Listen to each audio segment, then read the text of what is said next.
Buenos días. Gracias en primer lugar al doctor Milton Gijón por invitarnos a participar desde Barcelona en estas jornadas tan importantes que se realizan desde Quito y en particular con la colaboración en el primer encuentro entre España y Ecuador.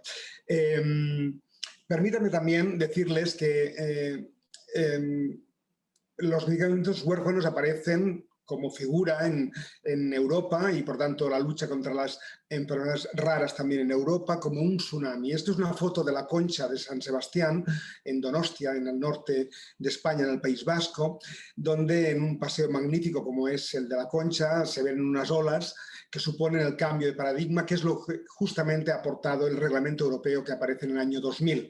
De hecho, antes del 2000 no existían políticas ni nacionales, excepto en Francia, como único país europeo, pero prácticamente no había ninguna política conjunta en Europa que estuviera destinada a estos colectivos de enfermedades minoritarias que consolidara de una parte la investigación clínica como elemento básico para potenciar la búsqueda de terapias para manejar, tratar, prevenir, curar o mejorar la calidad de vida de nuestros afectados. De hecho, en el año 2000 y antes, en Europa, en el conjunto europeo, no existía esta modalidad de medicamentos huérfanos en Europa.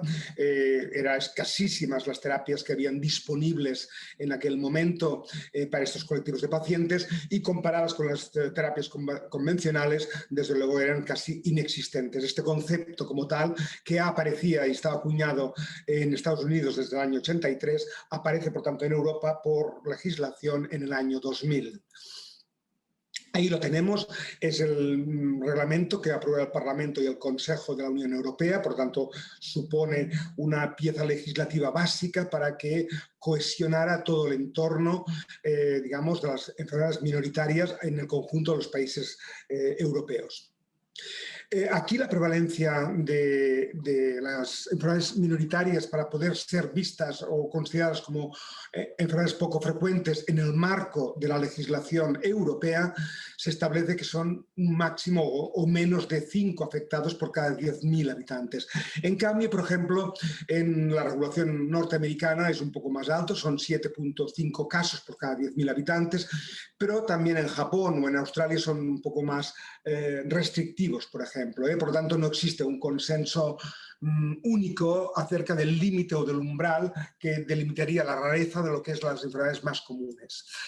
Es importante ver, cuando hablamos de enfermedades raras y en el cambio de paradigma, ver tal vez los diferentes elementos que forjan la complejidad de este entorno que no ha sido fácil. De una parte son enfermedades graves, muchas afectan a la población pediátrica, casi un 80% son de base genética.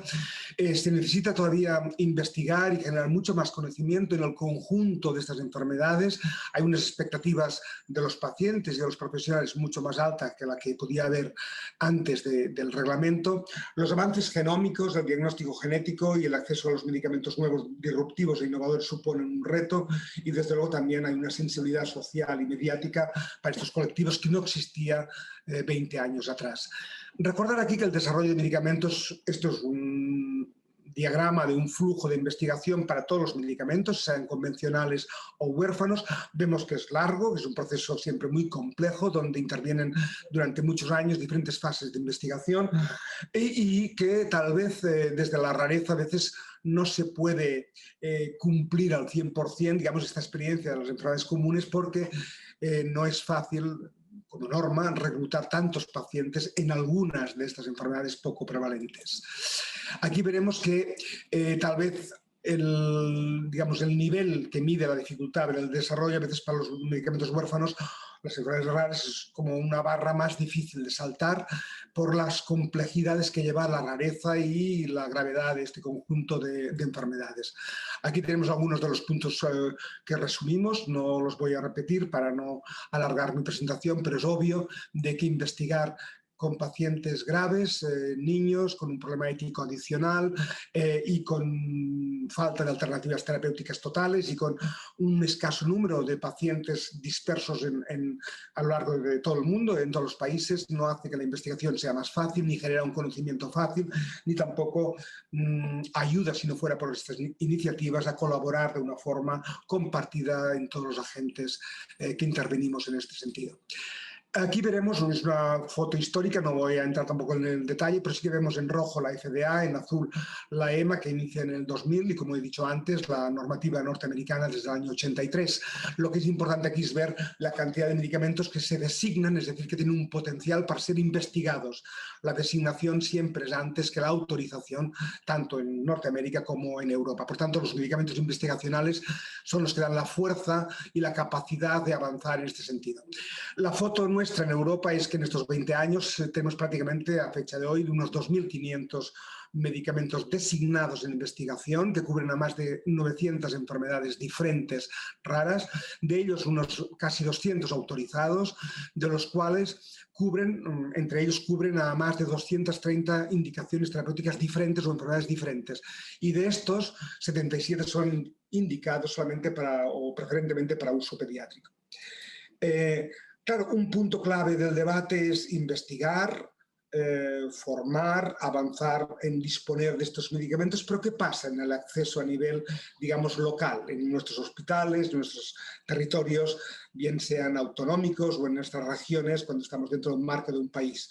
Y vemos que posiblemente la evidencia científica que acompaña siempre estos medicamentos cuando salen no es tan concluyente, porque cuesta mucho investigar y siempre salen con autorizaciones condicionales, que significa que hay que continuar investigando de una forma prospectiva después de estar autorizados, con unos precios que ponen en jaque, y debo decirlo de esta manera, a todo el conjunto del Sistema Nacional de Salud. Es decir, tensionan de alguna forma a todo el Sistema Nacional de Salud y generan fuentes de posible inequidad, no solo entre diferentes regiones de un mismo país, sino también entre diferentes países de regiones diferentes.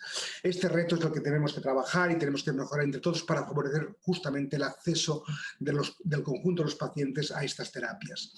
Por ejemplo, para ver el esfuerzo que se ha hecho en Cataluña, que hay unos 7,5 millones de habitantes, y darles una pequeña pincelada de lo que supone en términos económicos el impacto de los medicamentos huérfanos en nuestro ámbito, es que, y lo verán aquí, desde el año 2012, que existe un comité específico que, con participación de pacientes, que regula en Cataluña este acceso, vemos que significa casi un 7% del gasto total farmacéutico en nuestro país.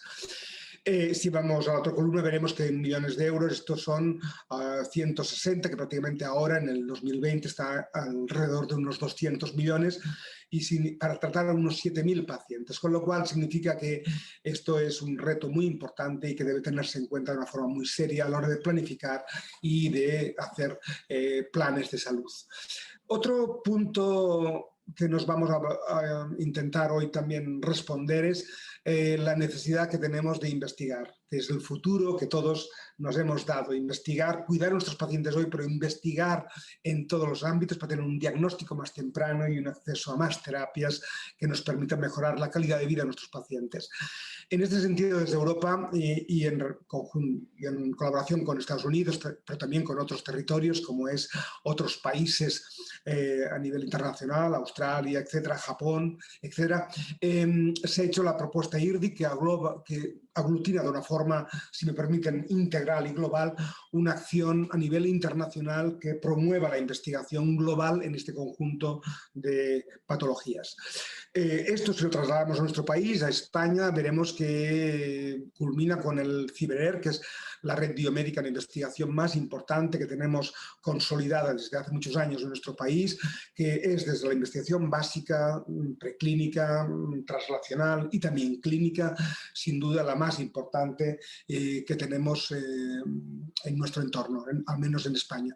No voy a explicar mucho más del CIBER porque ha habido una presentación previa del director del mismo, el doctor Pablo Lapuncina, y va a hacer también las palabras de clausura de este evento. Conjuntamente con el CIBER y con otros organismos hemos impulsado esta guía de cómo se pueden designar medicamentos y un desarrollo de medicamentos huérfanos más eficiente desde los investigadores independientes, no para la industria farmacéutica, sino para los investigadores independientes de nuestros centros académicos universitarios. Y esto ha sido una experiencia también, yo diría, muy positiva. Permítanme que les hagamos una pequeña novedad en esta presentación de hoy. Me parecía importantísimo acabar este acto comulgando de lleno con el preámbulo que ha hecho el doctor Milton Gijón en el Congreso, en el que se explicita de forma muy obvia y evidente de que la comunidad de pacientes debe luchar y tiene como aliados naturales y por tanto debemos apoyarnos entre los profesionales de la salud, los investigadores y el mundo académico. Aquí me parecía que acabar esta presentación de Europa, pero con 3 voces por lo menos que me acompañan, muy breves, que será preguntarle a los pacientes, en este caso a Eva Jiménez, que es la presidenta de la Asociación Española del Síndrome de Edén y a nivel internacional también maneja toda una red de investigación, para que nos diga el punto de vista de lo que cuesta investigar desde las asociaciones de pacientes, no tanto de la industria, sino cómo pueden promover, cómo pueden potenciar proyectos de investigación los pacientes afectados por estas enfermedades. La segunda pregunta que nos hemos formulado es el acceso y la participación real de los pacientes en los comités institucionales que toman las decisiones en salud, decisiones de medicamentos, de terapias, de intervenciones, etc. En ese sentido, le hemos preguntado a Paco, que es un compañero que está con nosotros desde hace años y que es miembro del Comité Farmacoterapéutico del Servicio Catalán de Salud y que está acostumbrado a estas discusiones y nos podrá explicar también la visión del paciente de una forma ya, digamos, muy cerca en el terreno de juego real, es decir, en el acceso que hay en estas terapias a nivel de los sistemas de salud, que son los que pueden o no poner en efectivo estos tratamientos hacia los pacientes.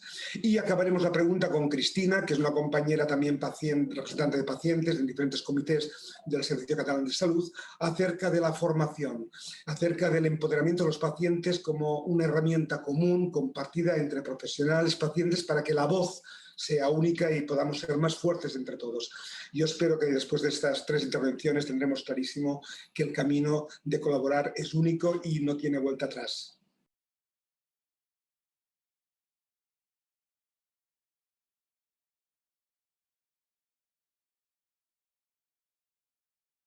Yo tengo 48 años, tengo 3 hijos. El pequeño nos nació enfermo, una enfermedad rara que nadie sabía lo que era ni por dónde íbamos a salir. Después de 2 años buscando diagnóstico, que creo que es una situación muy desesperada, el no saber por dónde van los tiros ni lo que le pasa a tu hijo, conseguimos el diagnóstico de la enfermedad de Edén. Una enfermedad rara, una enfermedad que no tiene cura, una enfermedad renal de la cual muy poco se sabe, que solo apenas hace 40 años que está diagnosticándose esta enfermedad y que debido a la poca prevalencia de pacientes, pues que no se ha avanzado en la investigación pues ni en nada de lo que interesa a esta enfermedad. A Nacho le diagnostican la enfermedad de Edén cuando tiene 1 año y medio. La desesperación de David y mío, de como padres, de ver que nuestro hijo cada 2 meses tiene bajadas de potasio, tiene una serie de situaciones, va a las UCIs, no sabemos por qué está en la UCI, no sabemos qué le ocurre, no sabemos nada, absolutamente nada. Es completamente desesperante. Aunque te dan un diagnóstico que no te gusta, porque a mí nunca me gustó que me dijeran que mi hijo tenía la enfermedad de Edén, cuando yo buscaba en Google y buscaba por todos los sitios y no encontraba ningún tipo de información sobre esta enfermedad. Pues no me gustaba, pero aprendí, vimos que realmente sabiendo el nombre podíamos luchar por ella. Nos fuimos al hospital de Vallebrón, donde lo asisten, donde nació y donde nos tratan como ángeles, y los médicos nos aconsejaron que, como nos veían con ganas de hacer cosas por él, que lo único que podíamos hacer ahora mismo era abrir una asociación y crear un proyecto de investigación para que la investigación fuera la que fuera avanzando para poder ayudar a nuestro hijo. No lo dudé ni un solo segundo de mi vida. Salimos del hospital de Vallebrón y rápidamente dijimos mi marido y yo, uno de los dos se pone en la asociación y el otro sigue haciendo las labores cotidianas. Mi marido decidió quedarse en el otro lado y yo salir a buscar ayuda. Ahí arranca ASDEN. En el año 2011 arrancamos con una lucha sin ruta, sin rumbo, empezamos de cero. ¿Por dónde se empieza? No lo sé. Hay que buscar dinero. Vamos a crear eventos. Yo tengo esclerosis múltiple y cojo una bicicleta y empiezo a hacer carreras en bicicleta con mucho sufrimiento. Pero soy consciente que estoy abriendo un camino. Soy consciente que haciendo un sufrimiento, trabajando, luchando por lo que queremos, estamos teniendo resultados.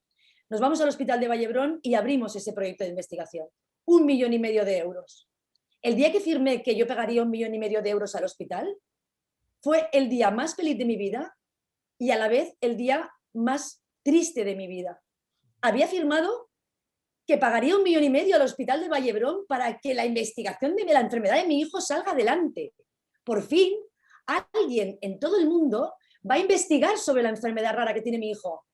Pero cuando realmente me siento en el sofá con mi marido, nos miramos y realmente vemos qué falta para que eso sea posible, es cuando me vengo abajo. Buscar 1,5 millones de euros, cerca de 2 millones de dólares, no es fácil. No es nada fácil.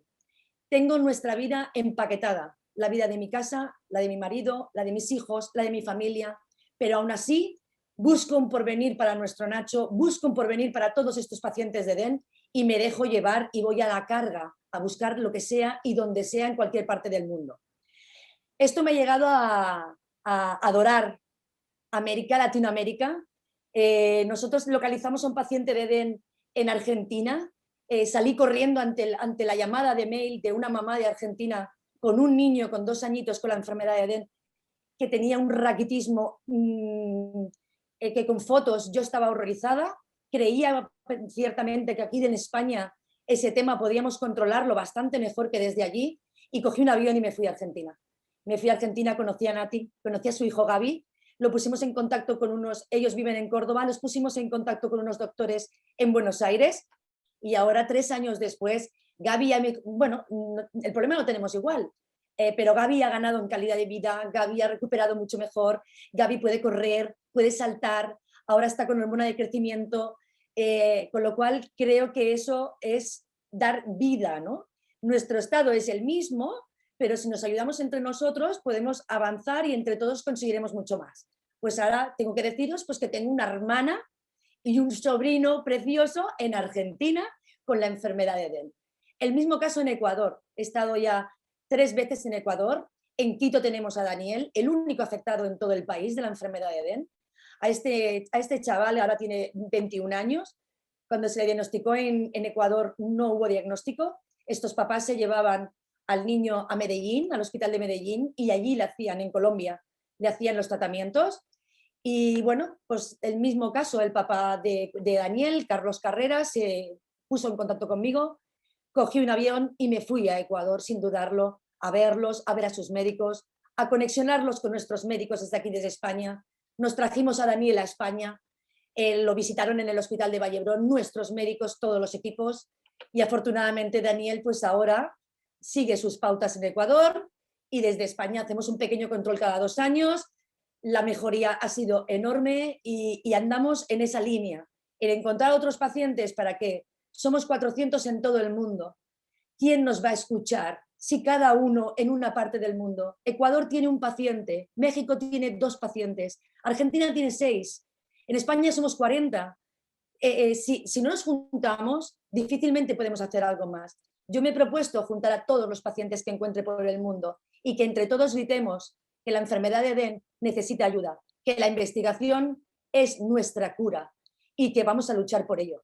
En este momento desde España, desde aquí en Barcelona, pagamos 13.500 euros todos los meses al Hospital de Vallebrón y al Hospital de la Candelaria para este proyecto de investigación. Estamos hablando de que son unos 15.000 dólares mensuales que buscamos todos los meses. Afectados por el COVID-19 como todo el mundo, hace más de 6 meses que no entra un dinero en la asociación. Aquí estamos, seguimos pensando, seguimos dándole vueltas cómo conseguir dinero. Es muy triste que unos padres, con lo que tenemos encima, tengamos que estar buscando dinero para la investigación. Pero yo, como madre de Nacho, como Eva Jiménez, como presidenta de ASDEN, me decidí un día que no dejaría de luchar nunca por los valores humanos y sobre todo por la situación en la que nos encontramos, y que como alguien no coja las riendas va a ser difícil salir adelante. Y ahí estoy yo con mi Asden por bandera, moviéndome por todo el mundo.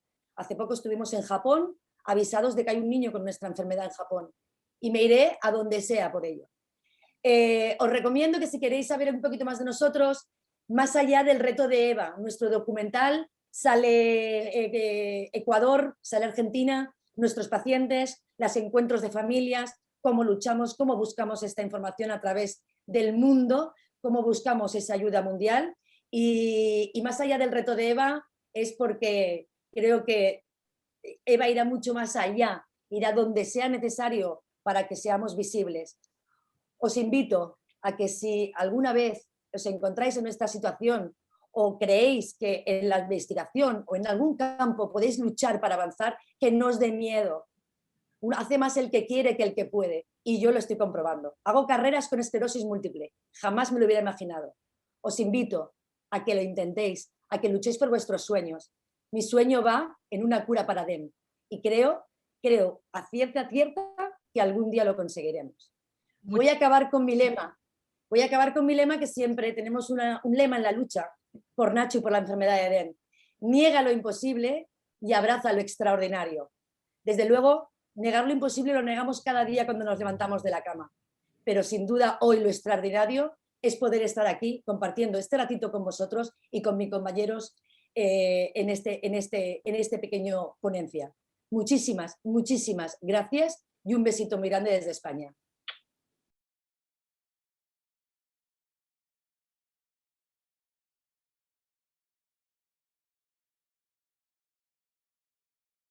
Mi participación ha venido a partir de iniciativas y de defensa de la participación de los pacientes que ha hecho el propio doctor Josep Torrent, ¿no? Creo recordar que fue sobre el 2017 que asistí a una primera formación en el Summer School y fue muy interesante desde el punto de vista personal y desde luego también como no paciente directo. Todos somos pacientes potenciales, pero no como paciente directo. Soy abuelo de una niña que tiene una enfermedad de las consideradas raras, que es fibrosis quística. Y entonces una manera de superar seguramente mi ansiedad con este tema era entrar en el frente de información y de formación, ¿no? Lo que pasa es que una vez que das el paso en lo personal, se te abre enseguida la perspectiva colectiva y entonces la reflexión ya es otra, ¿no? Ya entiendes que tienes una responsabilidad, que estás representando a pacientes en unos organismos de alto nivel técnico, y que eso representa un reto, evidentemente, ¿no? Pero vamos, lo reivindico como un derecho que tienen los pacientes a hacer este tipo de participación. El paciente tiene derecho y tiene autonomía para decidir qué es lo mejor para él, y entonces es un ejercicio personal el de meterte en la piel de cualquier paciente ya, no de la enfermedad que te ha llevado a esta experiencia, sino de todas las demás, de todas las que comportan, ¿no? Y bueno, es difícil entrar muchas veces en la calificación de medicamentos para enfermedades raras o aunque sean para medicamentos de atención primaria, ¿no? Pero es especialmente difícil para los medicamentos que al menos aquí conocemos como medicamentos huérfanos, cuyos ensayos suelen ser más limitados que los medicamentos con carácter más general, ¿no? Ahí las decisiones son difíciles. Pero digo que defiendo la participación de los pacientes porque la presencia de los pacientes en estos comités creo que cambia un poco el lenguaje técnico, ese lenguaje esotérico que utilizan los doctores y los científicos, ¿no? Y es una manera de acercar a la población en general, al ciudadano, al paciente en general, para entenderse, porque a fin de cuentas ambas partes seguramente buscamos algo tan importante como es el bienestar social, la equidad en el acceso a los medicamentos, y uno es consciente de que estamos en un tipo de sociedad que puede acceder a medicamentos muy caros, pero que soy consciente de que en otros países esto es mucho más difícil, mucho más complicado. Ahí sí que sería verdaderamente importante la participación de los pacientes, porque serían mucho más capaces de transmitir el dolor que significan muchas de las enfermedades, ¿no? Ese traslado de la experiencia que debe hacer el paciente creo que es el valor fundamental para la participación de este en muchos de los comités. Y esta es mi experiencia, en la que ya llevo 3 años. Posiblemente en algún momento habrá que dejarlo, y yo creo que es un sistema que seguramente se perfeccionará. Digamos que estamos en un periodo casi de adaptación, de experiencia por ambas partes, me refiero institucional y técnico y científico, respecto a la participación de los pacientes. Este mismo mes de enero, la Agencia Española del Medicamento y de Productos Sanitarios ya ha habilitado mediante un Real Decreto la participación de los pacientes en sus comités científicos, y yo me alegro un montón, porque sé que aportarán esa otra mirada necesaria para el equilibrio entre partes. Y bien, si quieres algo más, puedo ampliar. Amplía un poquito más por si luego ¿Sí? el doctor Torrent, sí. Bueno, pues en Luego estos cortamos esto. comités hay una parte que es yo como vengo de un poco del mundo de la filosofía, quiero expresarlo así. Hay una parte que es el ser, lo que es, lo que está y lo que debería ser. Y en esta reflexión es importante la participación del paciente, porque claro, se nos presupone cierta capacidad para poder razonar, me imagino, ¿no? Y en esa medida uno se espabila y busca formación y busca información para tener esa capacidad argumentativa, ¿no?, a la hora de intercambiar con los diferentes técnicos. Yo he agradecido enormemente la predisposición positiva que he encontrado siempre en los técnicos y en los comités en los que he participado. Bajar muchas veces el nivel del lenguaje, ¿no?, del lenguaje técnico, es un buen ejercicio también para ellos. Quiero decir, en algún aspecto humaniza enormemente las relaciones, porque ya sabéis que los protocolos son duros, ¿eh? Y si se sistematizan constantemente, no llegan a hablar nunca del paciente, sino de los pacientes, como si la estadística hablara de este paciente. Y a mí me parece fundamental hablar de este paciente, porque hay medicamentos que pueden servir en principio, según los ensayos, para cierta banda de edad o cierto número de pacientes, pero cada paciente es un mundo. Es un mundo, y no se le pueden crear a veces expectativas que no se pueden conseguir. Es complicado, es complejo. El ser paciente te permite además ver precisamente esa complejidad. A veces hacemos juicios un poco superficiales de la capacidad y de la acción de nuestros médicos y de nuestros científicos, ¿no? Como pidiéndoles a veces casi de manera religiosa el que puedan hacer y que puedan salvarnos de la situación. No, este mundo tiene limitaciones de conocimiento, tiene limitaciones sociales, tiene limitaciones económicas. Estas las obviamos.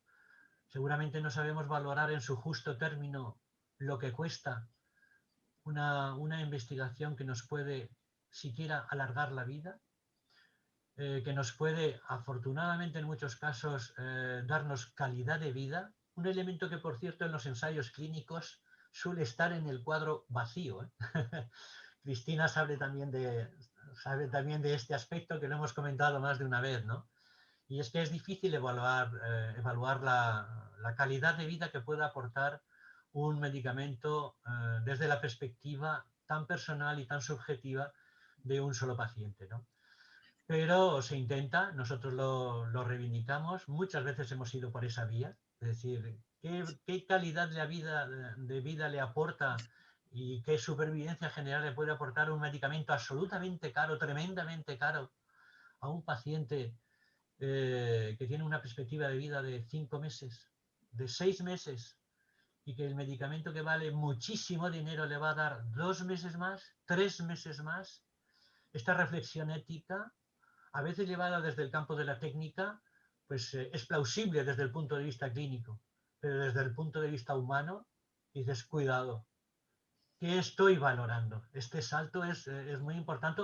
A mí me carga enormemente de responsabilidad y creo que Cristina estará absolutamente de acuerdo en esto, ¿no?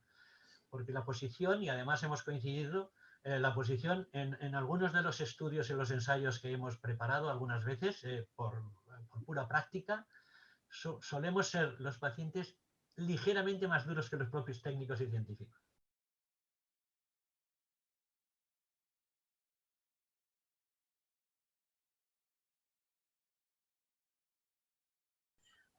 Poder representar a los pacientes es un honor que comporta una gran responsabilidad. Y por respeto a todas aquellas personas a las que estamos representando, es absolutamente necesario estar formado para ello. Se ha debatido mucho sobre qué tipo de formación es necesaria y esto puede depender de en qué espacio o mesas vamos a tener que trabajar. Por poner un ejemplo, Summer School Spanish Edition te prepara en competencias técnicas para el mundo de la investigación, el mundo de los medicamentos, la bioética, etc. Y ello te permite poder sentarte en una mesa de evaluación de medicamentos o de evaluación de proyectos de investigación, por poner unos ejemplos, sin sentirte completamente fuera de juego. Entender los términos, los conceptos, poder seguir las discusiones, poder tomar partido con conocimiento y sentirte fuerte para defender tu posición, solamente lo puedes hacer con solidez si tienes la formación y conocimientos para hacerlo. Ahora bien, este curso te da la base, una base sólida, pero luego es tu propia curiosidad por saber, por aprender, por entender, por estar al día de las necesidades del más amplio abanico de pacientes posibles, lo que irá ampliando tu formación y visión. Si esto le sumamos tu esfuerzo por prepararte bien las sesiones y reuniones en las que participas, te permite disponer de la seguridad y el aplomo para ejercer tu labor de representante de pacientes satisfactoriamente. No obstante, como Patient Advocate, hemos de aceptar con humildad que nunca, aunque lo pretendamos, vamos a saber de todo. Pero por otro lado, a medida que participas en este mundo, como decía Paco, vas conociendo gente excepcional, grandes expertos, grandes profesionales con los que vas estableciendo redes de soporte y lazos de amistad. Son personas que saben que te toca estar ahí y de una forma absolutamente cercana y natural te aconsejan, te explican, te apoyan, te acompañan cuando lo necesitas y te hacen sentir uno más del grupo. Y hacen más llevadero las horas y la dedicación que pones por aportar con confianza la voz del paciente. El viaje de un paciente advocate se caracteriza por la necesidad de una formación constante para hacer bien nuestra labor. También tenemos que desarrollar habilidades comunicativas, de negociación, de saber exponer, de saber hablar en público, en fin, de saber transmitir las necesidades de los pacientes. Muchas gracias. Gracias, Cristina. Gracias también a Eva y a Paco por remarcar los puntos clave en esta presentación. Por otra parte, otro reto que tenemos pendiente todos es cómo empoderamos, cómo formamos los pacientes expertos, que es un reto progresivo de todos, no de hablar de igual a igual, de poner a los pacientes voz y voto exactamente en el mismo nivel que en los comités que deciden para la salud, que el resto de profesionales que están o forman parte de estos comités. La formación, como decían nuestros ponentes anteriores, Eva, Paco y Cristina, es un elemento ahora mismo irrenunciable, es el que nos hace que podamos compartir, hablar, entendernos en un marco no solo de vocabulario y de terminología científica, sino sobre todo de expectativas y de entendimiento común. Solamente recordar que la edición española, que es la que está en marcha y que replica toda la experiencia de la edición de Eurordis a nivel internacional, han participado en estos años, desde el 17 hasta el año 20, en estas 4 ediciones, 114 pacientes, más de 33 investigadores y 24 de ellos eran de países latinoamericanos, por tanto compañeros del conjunto de países de Latinoamérica.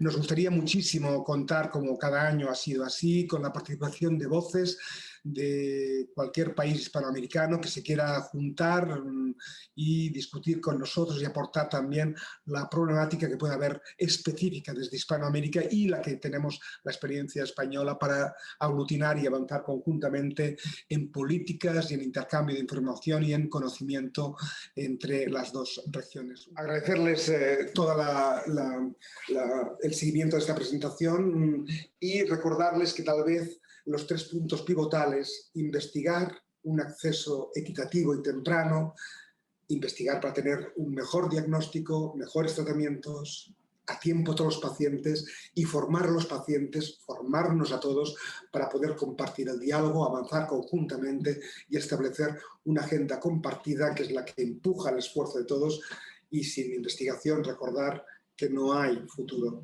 Por lo tanto, nuestro futuro es el día a día, el esfuerzo que hacen las familias y los padres en la lucha, y también esta esperanza fijada en la investigación, que es exponencial, que es positiva y que nos tiene que aportar unas ventajas claras en salud para nuestros pacientes. Muchas gracias, un abrazo a todos.